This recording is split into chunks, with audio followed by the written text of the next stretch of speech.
friends, Assalamualaikum. I'm Shraddha Hanitchit. তোমরা share করবো how to use text, direction, align text, create and break link in MS Word Bangla. অর্থাৎ আজকে আমি তোমাদের সাথে শেয়ার করবো কিভাবে আমরা MS Word এর টেক্সটের মধ্যে text, direction, align text, create এবং ব্রেক লিঙ্ক ব্যবহার করতে পারি। তো কাজটা করার জন্য নিউজ করার পরে বিষয়টা করার জন্য প্রথমে ইনসার্ট মেনুতে গিয়ে শেপসে গিয়ে এখানে একটা শেপস নেই। ব্যাস, এখন আমরা যখন শেপসটা নিলাম, নেওয়ার পর আমি ধরো এখান থেকে এই শেপসটা নেওয়ার পর আমি ধরো এই শেপসটার মধ্যে একটা টেক্সট বক্স নেই। ব্যাস, বিষয়টা আমরা যখন নিলাম, ব্যাস নফিট দিলাম। বিষয়গুলো নেওয়ার পর আমি ধরো এর মধ্যে একটা লেখা লিখি, এই এর মধ্যে শেপের মধ্যে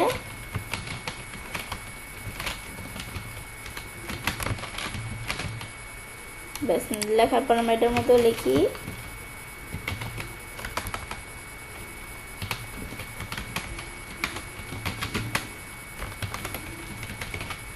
ব্যাস, বিষয়টা লেখার পর আমি ধরো এই যে শেপের মধ্যে এটা সিলেক্ট করার পরে এখন আমি ধরো এটার একটা কালার দিলাম, দেওয়ার পরে আমি একটু বোল্ড করলাম লেখাটায়।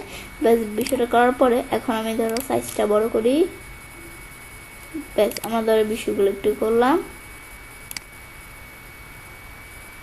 তো বিষয়টা করার পরে এখন আমরা আমাদের এখান থেকে ধরো শেপটা একটু বড় করলাম। বেশ, বিষয়টা করার পর আমি সেম বিষয়টা ধরো টেক্সট বক্সের ভিতরে করি। আমি ধরো টেক্সট বক্সটা এই যে লেখাগুলো ছিল এটা বোল্ড করলাম। বেশ, এই লেখাগুলোর মধ্যে আমি ধরো এখান থেকে একটা কালার দেই। বেশ, দেওয়ার পরে লেখাগুলো একটু বড় করি।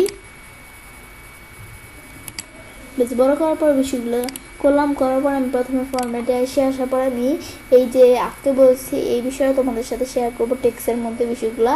তাছাড়া কিন্তু আমার চ্যানেলে যে insert shape style word art, পর আমাদের এখান থেকে পজিশন আর র্যাপ টেক্সট অ্যারেঞ্জ পর সাইজ, এই প্রত্যেকটা বিষয়ের উপর আমার চ্যানেলে আলাদা আলাদা ভিডিও দেওয়া তোমরা চ্যানেলে দেখতে পারো। তাছাড়াও এই শেপসের টোটাল A to Z নিয়েও কিন্তু আমার চ্যানেলে একটা ভিডিও দেওয়া আছে, তোমার চ্যানেল সেটাও দেখতে পারো। আজকে বস তোমাদের সাথে এই বিষয়ে শেয়ার করবো। কাজটা করার জন্য আমি প্রথমে এই লেখাটা সিলেক্ট করার পরে আমি প্রথমে শেপ দিয়েও দেখবো, পরে আমরা আবার টেক্সট বক্স দিয়েও দেখবো। এটা আমি প্রথমে আমাদের টেক্সট ডিরেকশন, এটা হরিজন্টালি দেওয়া হচ্ছে। আমি যদি আমাদের এখানে রুটেড অল টেক্সট এটা দিই, তাহলে কিন্তু টেক্সটটা এভাবে চলে আসছে। আবার এদিকে যদি আমরা এটা দিলে আমাদের টেক্সটটা আবার এদিকে চলে আসছে। ব্যাস, বিষয়টা করার পরে আবার হরিজন্টাল দিলে এখানে বিষয়টা আবার এভাবে চলে আসলো। ব্যাস, তো সেম বিষয়টা আমি কিন্তু এই যে টেক্সট ডিরেকশন অপশনতে করতে পারি। তো এই যে এটা কিন্তু দেওয়া আছে, আমি এটা দিয়েই ওকে দিই, এই যে দিক থেকেও কিন্তু বিষয়টা করতে পারি। আবার এদিকে এটা দিলে ওকে দিলে আবার এই দিক থেকে বিষয়টা করতে পারি। ব্যাস, আবার এখানে সেম বিষয় টেক্সট বক্সের মাধ্যমে করার জন্য এটা আমাদের এভাবে দেওয়া আছে, এভাবে করতে পারি বা আমরা এভাবে করতে পারি। এটা দিলে এরকম হবে। এটা আবার আমরা এখানে সেম বিষয় টেক্সট ডিরেকশন থেকে এটা দেই এরকম। আবার আগের মতো করার জন্য এখানে গিয়ে এই টেক্সট ডিরেকশন অপশন টেক্সট, ব্যাস এই যে এরকম দিলে কিন্তু বিষয়গুলো হয়। ব্যাস, দেওয়ার পরে এখন আমরা চাইলে এই বিষয়টা দেখলাম। পর আমাদের দেওয়া আছে কি, এটার পর আমরা দেওয়া আছে আমাদের এখান থেকে কি আমরা অ্যালাইন টেক্সট।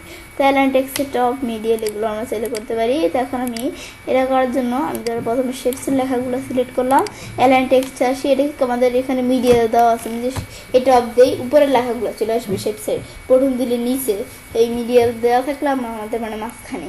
সেম আমাদের এখান থেকে যে আমরা যদি সেম এই ইয়ের মাধ্যমে করতে চাই, আমাদের টেক্সট বক্স বটম দিলে নিচে চলে আসছে, টপ দিলে উপরে, এটা থাকে টপ, আমরা আমাদের মিডিয়াল দিলে মাঝখানে চলে আসছে।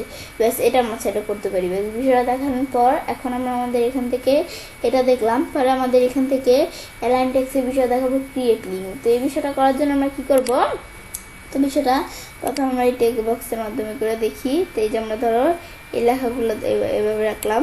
ব্যাস, রাখার পরে আমি ধরো এখন আমরা একটা ড্র টেক্সট বক্সে ক্লিক করা একটা টেক্সট বক্স, আমার কাজটা করার জন্য এখানে একটা টেক্সট বক্স ড্র করলাম। করার পরে আমরা মানে লিঙ্কের বিষয়টা করতে পারি আর কি এর মাধ্যমে।